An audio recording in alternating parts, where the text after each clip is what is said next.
Zephin Blacksburg here, and today I'm joined by Zach Obront. And Zach is the co-founder of Book in a Box, a new type of publishing company focused on allowing busy experts with important messages to share to create their book without the usual barriers. He's worked directly with hundreds of authors to professionally publish and promote their books, reaching hundreds and thousands of readers in the process.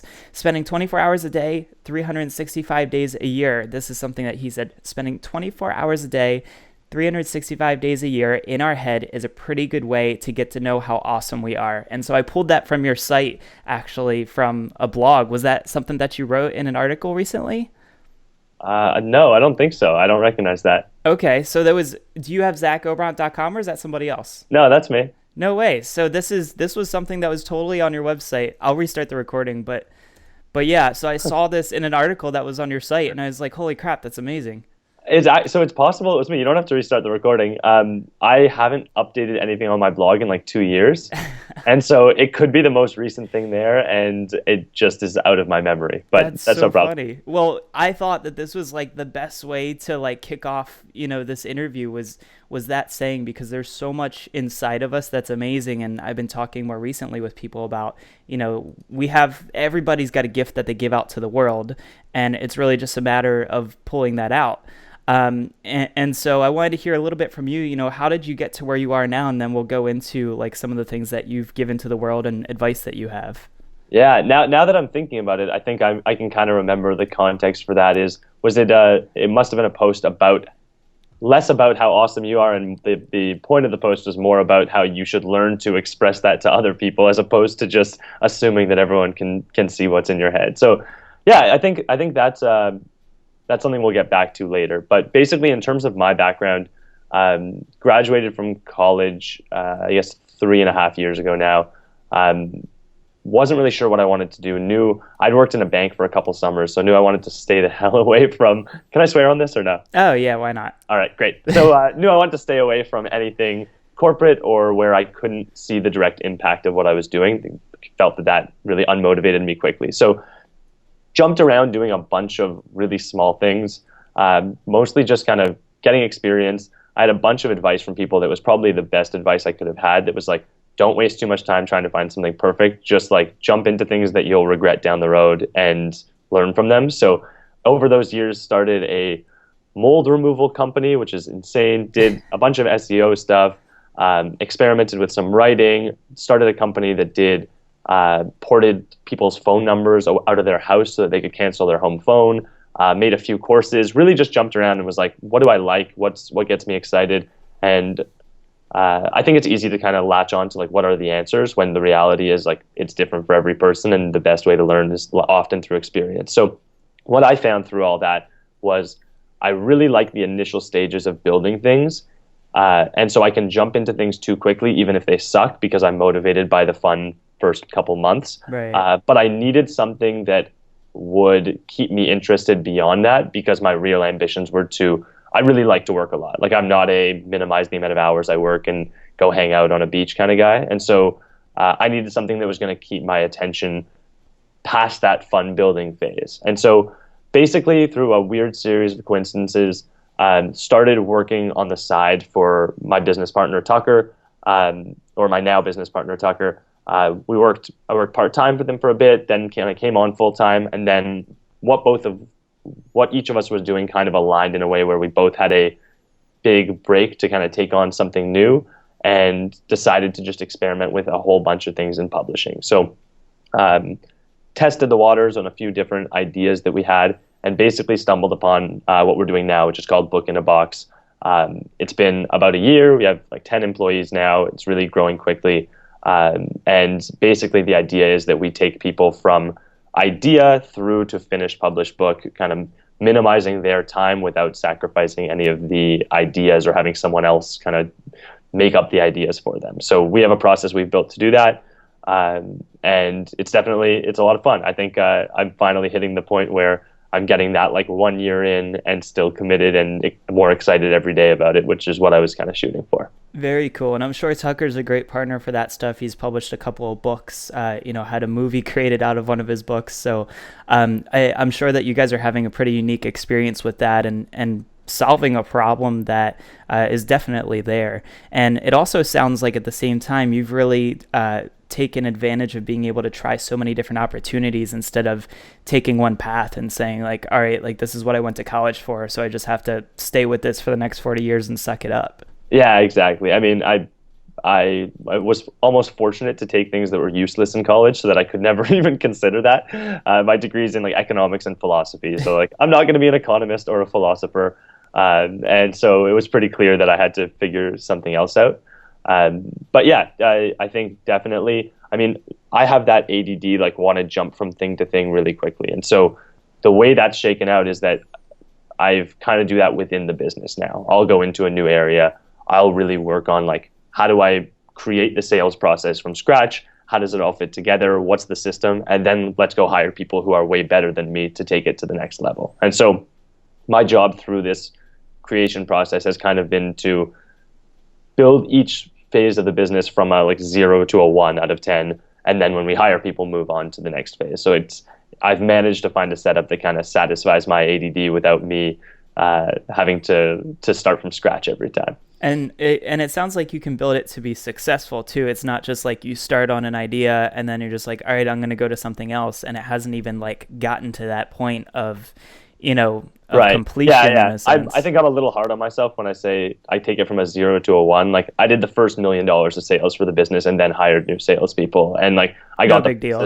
point that we'd done probably 30 outlines for books before we hired a guy who was the executive editor of HarperCollins, who was clearly 100 times better than I am at understanding book structure. So I think I was doing an okay job before, but truthfully, like even with good results, it's pretty clear to me like that's not what I'm the best at, and the people we hire are so much better than me.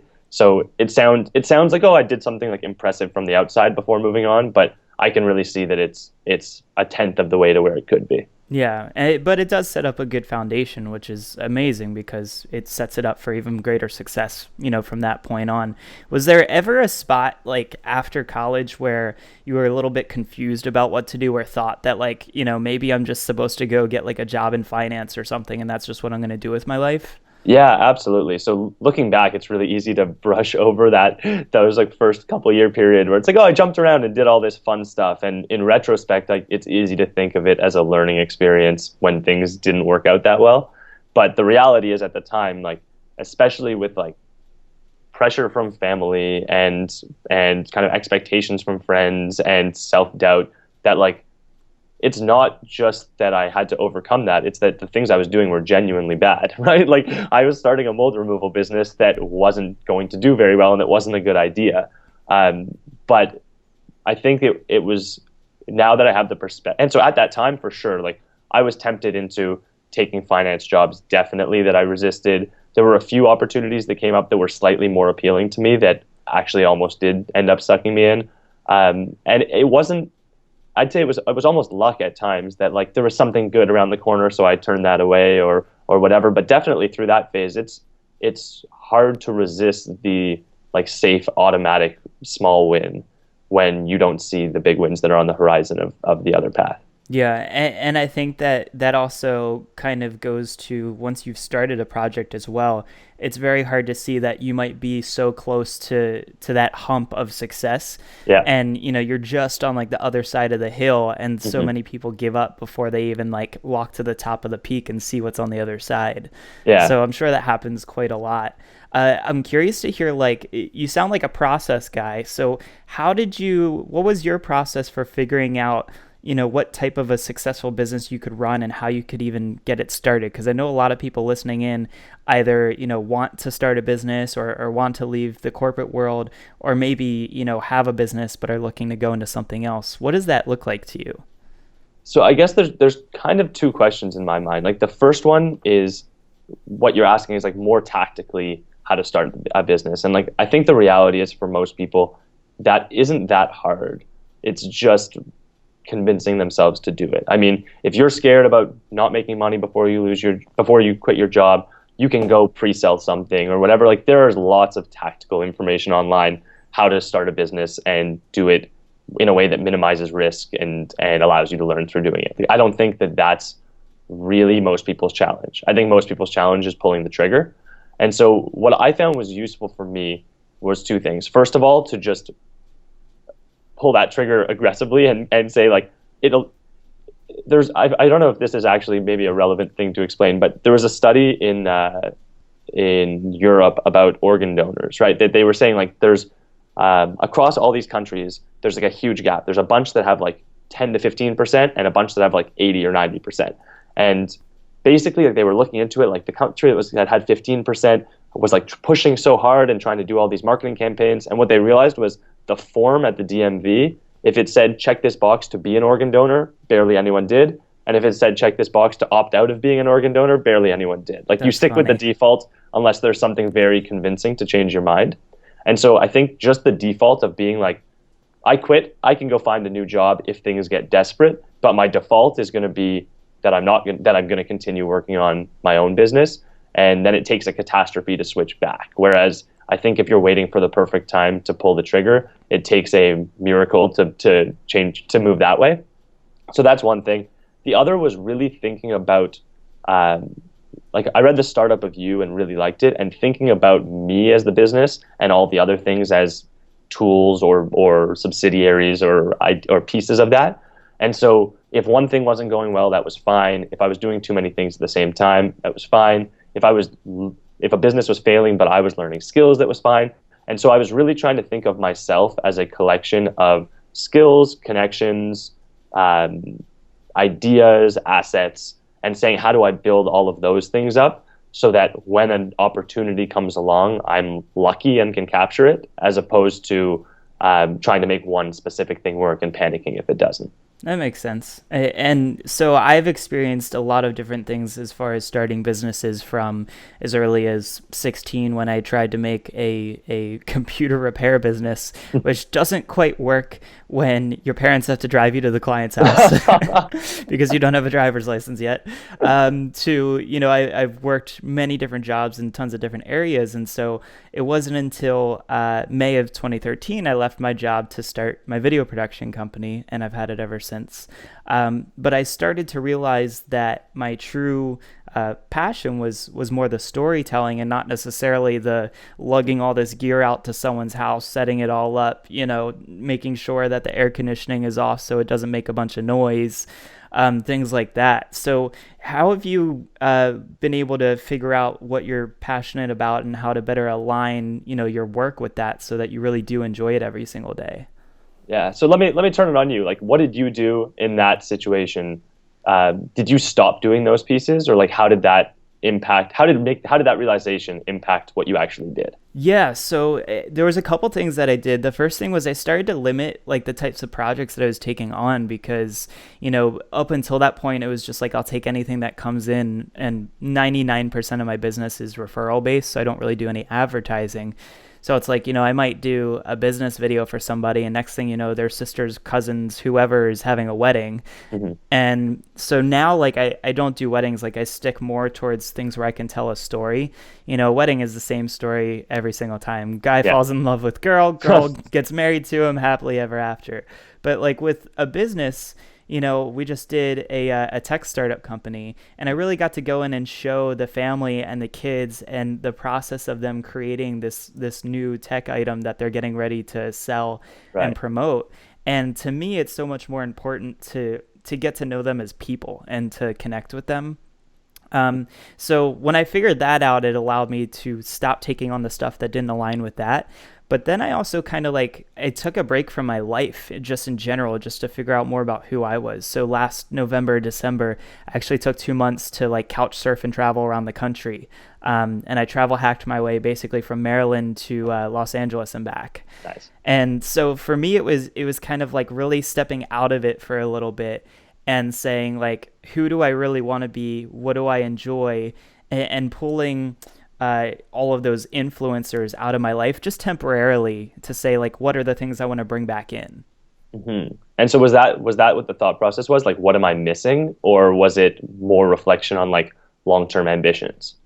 I think it was a mix of both. I wouldn't necessarily say like, what is it that I'm missing, but like, what is it that I'm doing right now that I don't really want to be doing? So Mm-hmm. that way Right. I can figure out what things to pull out of my life rather than like look for something that might not exist. Yeah.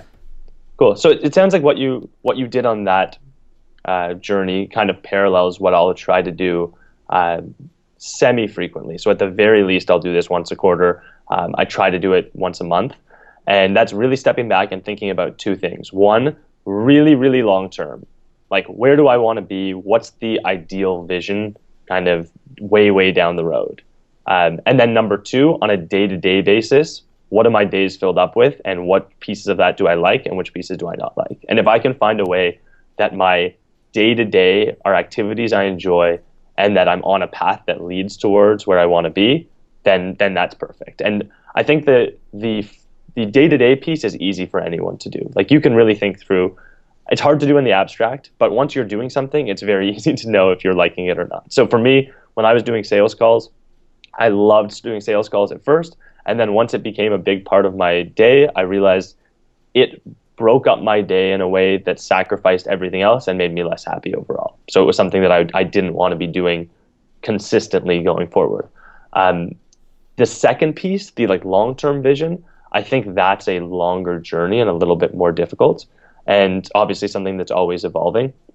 And so but I think the trick for that is really just to be super, super honest with yourself. I mean, I think the natural reaction is to recite what you think you're supposed to say in that state. And I think the reality is, like, I started journaling a little bit and just experimenting with different ways to do that. So started off kind of just going free form, didn't get a lot out of that. Did a gratitude journal, didn't get a lot out of that. And then I started saying every day when there's like the question that's just like lingering in the back of your mind, but that you never focus directly on. So I was like, every day I'll just write one of those at the top of the page, go free form just to dump everything in my head regarding that question, and maybe take 10 minutes total. And I found 50% of the time I'd be like, yeah, that was useless. And 50% of the time I'd be like, that 10 minutes gave me so much clarity around why that actually matters to me, and why I'm even thinking about this. And so I think it's kind of just a slow process of experimenting with things like that in order to figure out what you really care about, and then align the day-to-day towards achieving that. Yeah, and I definitely did something similar. I forgot to mention too with that, where, in the mornings I was keeping track. I was writing 3 gratitudes down in the morning, journaling just for like a page. And then the other thing I added in was to do a random act of kindness every day, whether it was as simple as just calling somebody to tell them, to compliment them, or holding the door open a little longer for somebody. And I found that, like, doing that for 30 days straight, I started to find a lot of really nice silver linings and things. So on days when I felt like I was lost or unsure, I was still able to be like, oh, look, the sunset looks really nice tonight, and just be able to appreciate the little stuff. And that was like what really got me through a lot of the tougher days. And so I've definitely done something similar, and I've seen a huge difference. And it's also a matter of like figuring out the best way for you. Like, I'm not someone who could really sit and write for longer than like 5 or 10 minutes, because I really don't enjoy writing, but I can talk all day. So, that's where it's like you adapt it to work for you. Yeah. And do you do that? Do you do like a recorded journal type thing? Yeah, so a lot of the talking kind of happens over podcasts, because I'm usually like, I'm Skyping, pretty much every day and talking to people. But what I am doing, because I'm working on writing a book, instead of writing it, I've actually been dictating it and having it transcribed. And that's been a huge help for me, because then I can kind of like go through the transcription and add in little things here and there. But my thoughts come out way better in speaking than they do on paper.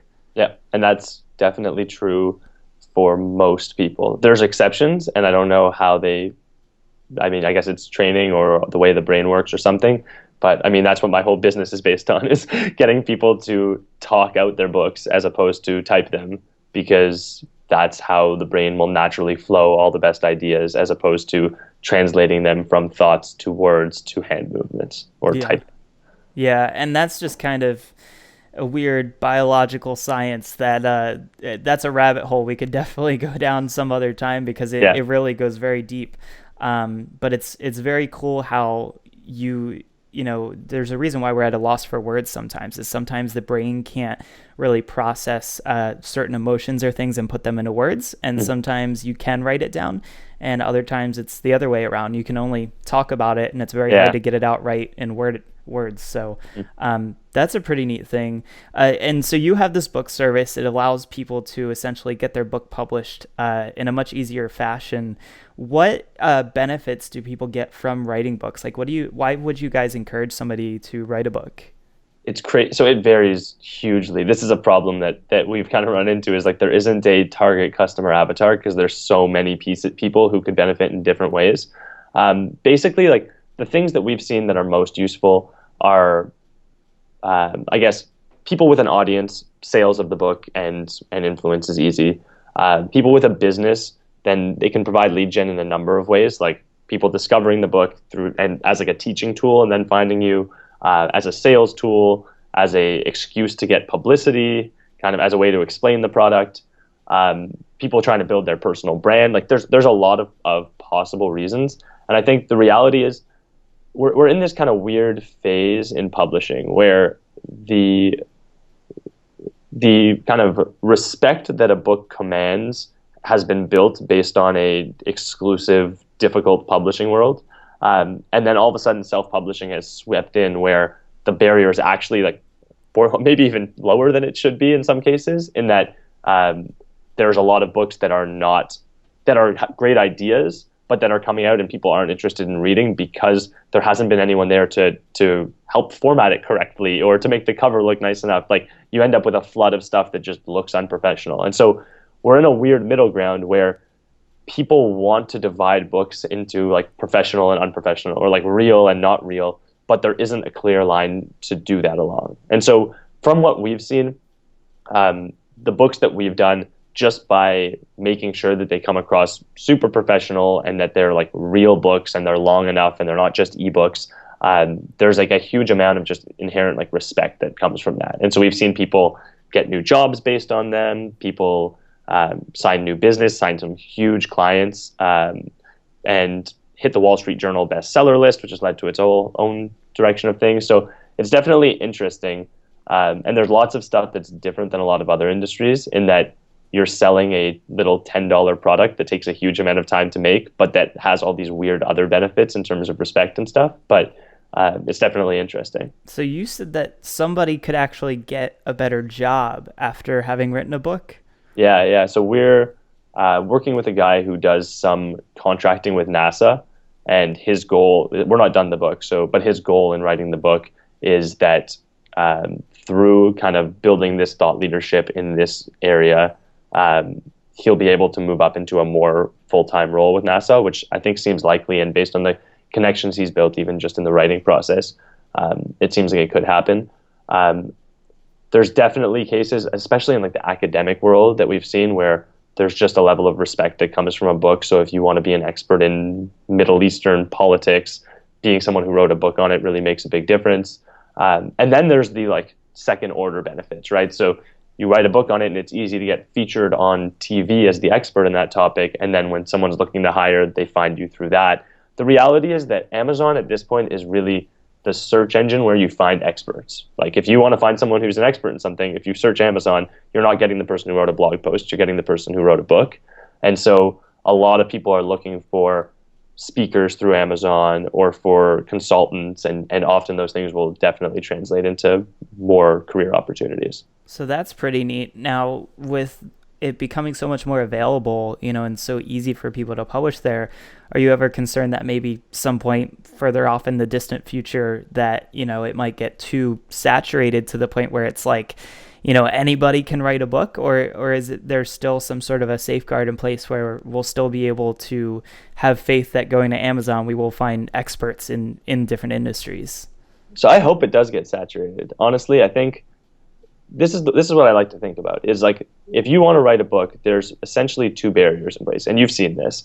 There's, do I have enough ideas that people will care about absorbing?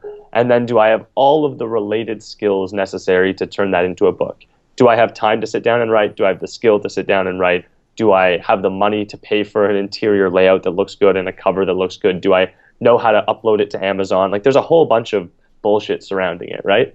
And so when I think about it, like the smartest people I know who I've learned the most from, most of them don't have a book they've ever written. And so I've learned from them, and their other friends have learned from them, but the other millions billions of people in the world haven't been able to because there's no like recorded form for their ideas to be captured. And so the best thing that I can see, I mean, we've kind of built this whole system around that someone has to decide what's worthy to get in and not. But I think that like the basic system of capitalism and of the rest of the world is like anyone can make anything they want, and reputation and reviews and word of mouth are what allow the best stuff to float to the top, right? We're not worried about someone making a shitty vacuum cleaner because we know we can find the good one and the stores will choose to stock it, and there's a system around that for you making that choice. So an ideal world for me is like all those barriers are broken down, and anyone with an idea they want to share, it's easy for them to get it in book form. And then it's up to the world to find a way to filter those so that you're able to find the ones that are most useful for you. So the good news is basically it's crowdsourced in that all these reviews from anybody who has checked out these books or these people are really going to be like our symbol of, do they really know what they're talking about? And so I think that's great because that's going to keep it, competitive all the way through until people somehow magically insert a flash drive in their brain and just read the book in a half second. But until that day, the Amazon sounds like a really cool option, and publishing just in general sounds like a great way to whether it's going into a business and making yourself the expert and using that to make your business more successful, or being featured on TV and using that to grow what you're doing. It sounds like a really great option. So here's the easy way I can summarize it for most people if they're like in your audience and are just starting a business is like there's no need to go out and create something that's like over the top and takes a huge amount of time and is perfect.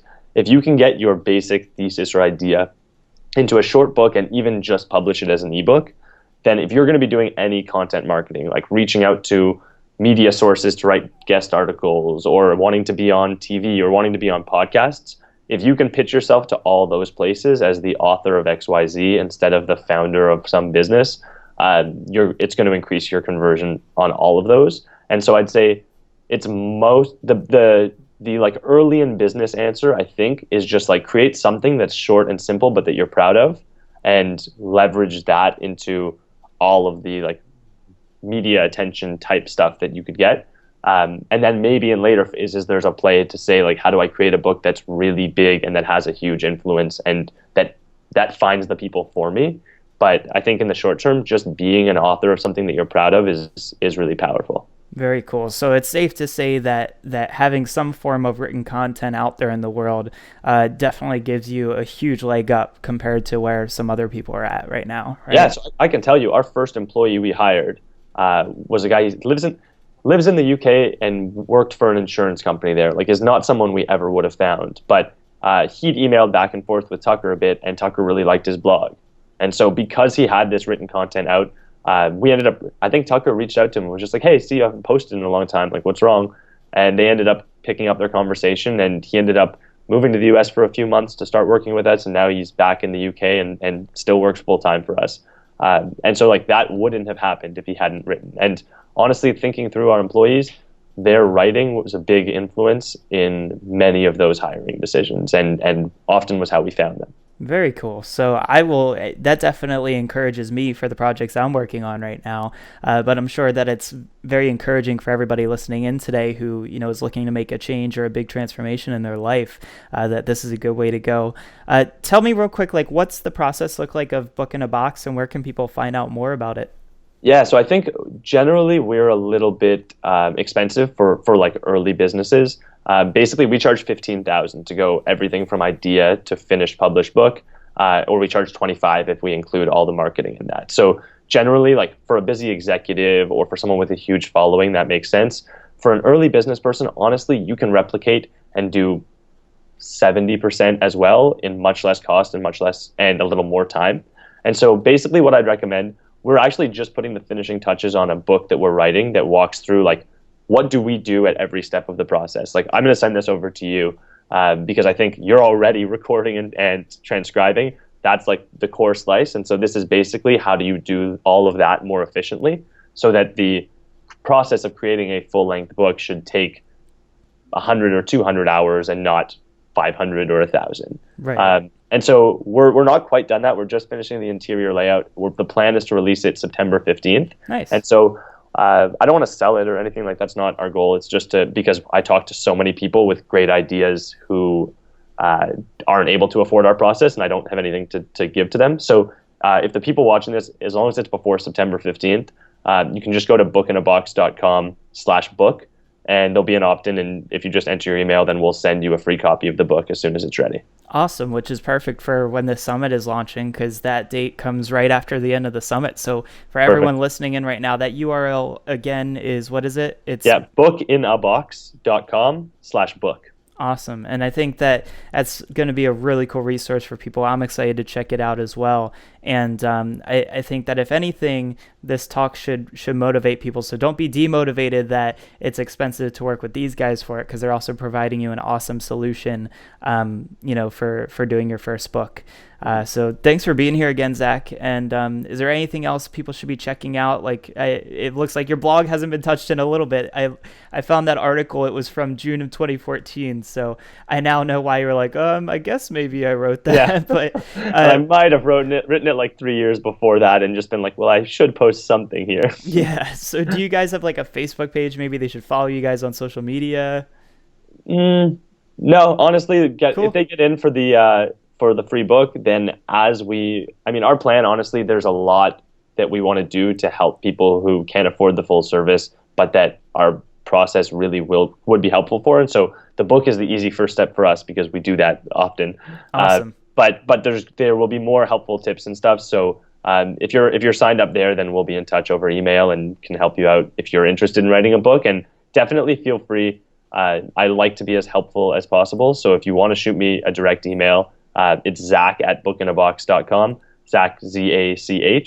And if you have any questions about like writing, publishing, marketing, whatever, I'll try and help you out or point you in the direction of someone who can. Very cool. Well, Zach, thanks for being here today. It's been great talking to you, and Yeah, you look too. forward to checking out that book. Awesome.